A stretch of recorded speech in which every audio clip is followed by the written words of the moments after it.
रत्नागिरीच्या समुद्रात अजबच घडलं। निसर्गाचा संकेत पाहून संपूर्ण महाराष्ट्र हादरला। त्या दिवशी किनाऱ्यावर नेहमीप्रमाणे शांत वातावरण होतं। पर्यटक फेरफटका मारत होते तर मच्छीमार आपल्या कामात व्यस्त होते। समुद्र शांत दिसत होता, पण त्या दिवशी अचानक एका पर्यटकाची नजर समुद्राच्या मधोमध असणाऱ्या एका पांढऱ्या चमकणाऱ्या वस्तूकडे गेली। सुरुवातीला लोकांनी दुर्लक्ष केलं।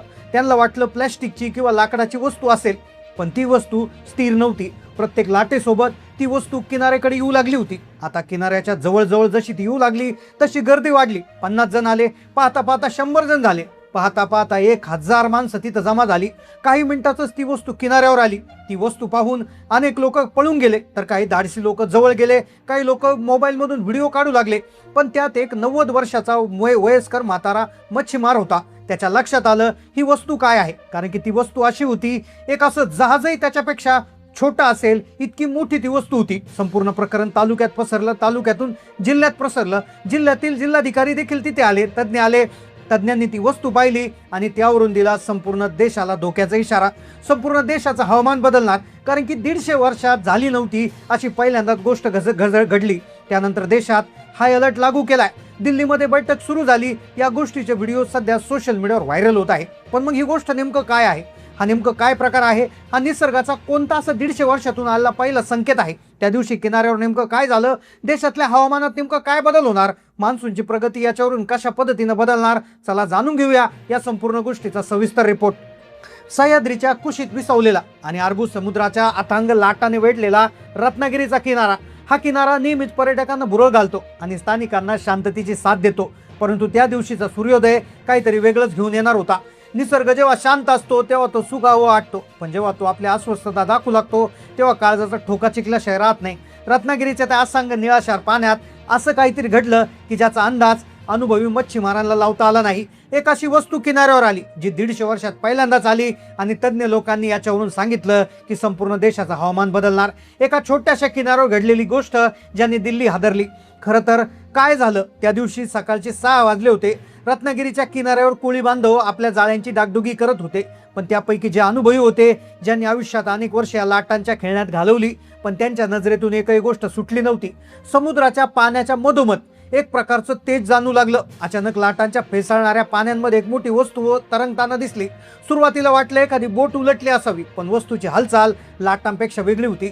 जर ती लाकडाची उंडकी असती तर लोकांनी दुर्लक्ष केलं असतं, पण जेव्हा त्या वस्तूला पाहिलं तेव्हा समुद्रातली मासे दूर पळू लागले। तेव्हा सगळ्यांना वाटलं हा निसर्गाचा केवळ खेळ नाही, तर एका दुर्दैवी घटनेची चाहूल होती। किनाऱ्यावर भीतीचं सावट वाढू लागलं। ती वस्तू जसजसं किनाऱ्याकडे सरकू लागली, ती जवळ येऊ लागली, तसतसं लोक जमा होऊ लागले। कोणालाही त्या वस्तूला जवळ जाण्याचं धाडस नव्हतं। ती वस्तू विशाल होती, पांढरी शुभ्र होती, तिच्यावर सूर्यप्रकाश पडताच ती अधिक चमकू लागली। लोकांच्या मनात एकच विचार होता, हे काय आहे? काही जण म्हणू लागले हे समुद्रातलं एखादं प्राचीन रहस्य आहे, तर काही जणांनी याला विचित्र संकेत मानलं। वातावरणात थंडी वाढू लागली। त्याच्या वस्तुभोवती जमलेल्या फेसाचा वास विचित्र सांगत होता। घटनेचं गांभीर्य ओळखून स्थानिक प्रशासनाला पाचारण करण्यात आलं। घटनेची माहिती मिळतात तपासाची चक्र वेगानं फिरू लागली। या प्रकरणाचा तपास विशेष टीममध्ये तज्ज्ञांना बोलवलं। काही अधिकारी आले आणि त्यानंतर अजबच गोष्टी घडल्या। त्या वस्तूच्या आसपास वाळूवर काही विचित्र निशाण होत्या। त्या एखादा अपघात किंवा समुद्राच्या खोल तळाशी घडलेला एखादा अनपलकीय प्रकार होता। तपासादरम्यान तज्ज्ञांच्या एक गोष्ट अशी आढळली ज्याने सगळ्यांचे डोळे विस्पारले। त्या पांढऱ्या आकृतीवर काही खोल जखमा होत्या, पण या जखमा कोणत्या मानवी शस्त्राने नव्हत्या, तर एखाद्या महाकाय शक्तीशी झालेल्या संघर्षाच्या खुणा होत्या। आता खरं तर गौड वाढू लागलं होतं। दुपार होता होता बातमी वारंवारसारखी पसरली। रत्नागिरीच्या त्या किनाऱ्यावर आता हजारो लोकांची गर्दी झाली। सोशल मीडियावर अफवांचं पेव फुटलं। कुणी म्हणत होतं हा समुद्रातला राक्षस आहे, तर कुणी म्हणत होतं परग्रहावरून आलेला जीव आहे। पण तज्ज्ञांची टीम जेव्हा जवळ पोचली तेव्हा जाणवलं 150 वर्षातला हा निसर्गाचा एक चमत्कार। निसर्गाने एक असा संकेत दिला होता की आता 150 वर्षातलं मोठं संकट येणार। तो एक जीव होता ज्याचं शरीर जवळपास 20 ते 30 फूट लांब होतं। त्याचा रंग दुधाळ पांढरा, जो अत्यंत दुर्मिळ होता। तपासात दिसून आलं की समुद्रातलं वाढतं प्रदूषण आणि पाण्याखालचे वाढते ज्वालामुखीचा उद्रेक याला कारणीभूत असावे। पण सगळ्यात मोठा प्रश्न होता की इतका बलवान जीव इतक्या लाचार अवस्थेत किनाऱ्यावर कसा आला? खरं तर इथूनच वळण निघणार होतं आणि सगळ्या देशाला हादरा बसणार होता। तपास जसा पुढे सरकू लागला तसं लक्षात आलं की त्या जीवाच्या अंगावर आलेल्या खुणा या समुद्रातील अंतर्गत बदनामुळे झाल्यात। समुद्राच्या तळाशी असं काहीतरी घडलं की ज्यामुळे हा जीव आपल्या निसर्गाच्या आदिवासातून बाहेर फेकला गेला। तो जीव किनाऱ्यावर जिवंत आला होता का? काही स्थानिकांनी दावा केला की त्याच्या जीवाच्या शेवटच्या घटका मोजताना त्यांनी पाहिलं त्याच्या डोळ्यात एक वेगळीच वेदना होती, पण हा निसर्गाचा कठोर नियम आहे की तो बाहेर येतो. पण ही खरी खळबळजनक माहिती आता समोर येणार होती जेव्हा त्या जीवाचं पूर्ण शरीर बाहेर काढण्यात आलं, जेव्हा त्याच्या शरीराचा काही भाग केवळ पांढरा नव्हता तर तो जणू आरशासारखा पारदर्शक झाला होता. हे पाहून शास्त्रज्ञ चक्रावून गेले. संध्याकाळची वेळ झाली होती, सूर्य मावळला गेला होता. सकाळी 6 वाजल्यापासून पर्यटकांची गर्दी तिथे वाढली होती. आकाशात लालसर रंग पसरला होता. त्यावेळेस तज्ज्ञांनी अधिकृत जाहीर केलं की हा जो प्रकार होता, हा जो जी वस्तू जी समोर आली होती, ती वस्तू दुसरी जी पांढरी वाटत होती, ती पांढरी सावली दुसरी तिसरी नसून जगातील अत्यंत दुर्मिळ मानला जाणारा अल्बिनो व्हेल होता. एक समुद्री जीव होता जो लाखो जीवांमध्ये एकदाच आढळतो. हा जीव निसर्गाचा एक चमत्कार मानला जातो, पण दुर्दैवाने समुद्रामध्ये असं काय घडलं की ज्यामुळे हा एवढा मोठा जीव त्या ठिकाणी बाहेर आला. समुद्रानं या जीवाला किनाऱ्यावर का फेकलं? मग नेमकं मानवाला कोणता इशारा दिला होता? निसर्गाचा तोल बिघडून आता काय होणार होतं? अशी सगळी माहिती आता समोर येणार होती. खरं तर शास्त्रज्ञांनी प्राथमिक अंदाज लावला की हा अल्बिनो व्हेल आहे. अल्बिनो व्हेल हा एक प्रकारचा मासा असतो ज्याची लांबी ही 30 फुटापासून 100 फुटापर्यंत असू शकते.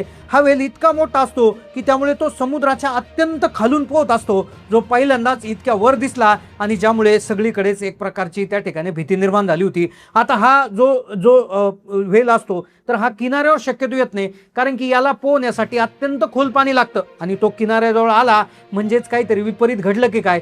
समुद्राच्या मध्ये नेमकं असं काय घडलं? आता याचीच परिस्थिती किंवा याचं सत्य त्या ठिकाणी बाहेर येणार होतं.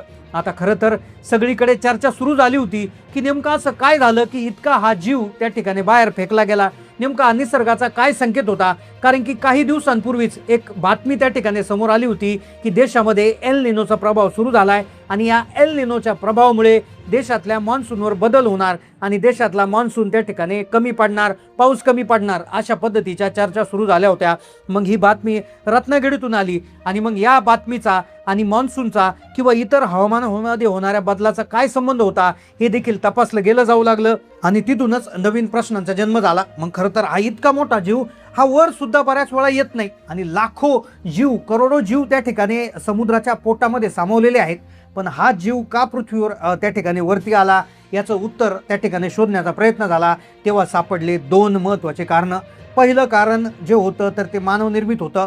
समुद्रामध्ये झालेलं प्रचंड प्रदूषण आणि समुद्रामध्ये झालेली माणसाची घुसखोरी, माणसाची वाढलेली हालचाल हा एक त्याच्या मागचं कारण होतं. तर दुसरं कारण सगळ्यात भयानक होतं आणि ज्यामुळे सगळीकडे हादरा बसला, ते कारण होतं समुद्रातल्या भूकंपाचं. होय, समुद्रामध्ये जेव्हा एखादा भूकंप होतो तेव्हाच हे मोठे जीव किनाऱ्यावर येत असतात, अशा प्रकारची देखील तज्ज्ञांनी माहिती दिली. आणि मग जर असा भूकंप जर खरोखर झाला असेल तर मोठ्या लाटा येऊन सुनामीत त्याचं रूपांतर होऊ शकतं आणि संपूर्ण देशाला हादरा बसणारा हवामानाचा बदल होऊ शकतो. आता तज्ज्ञ याच्यावर आणखी अभ्यास करत आहेत, पण यावर तुमचं काय मत आहे की नेमकं हे मानवाच्या काही गोष्टींमुळे झालं असेल की निसर्गाचाच हा प्रकोप असेल? तुमची मतं नक्की कमेंटमध्ये नोंदवायला विसरू नका. चॅनलला नवीन असाल सबस्क्राईब करा. धन्यवाद.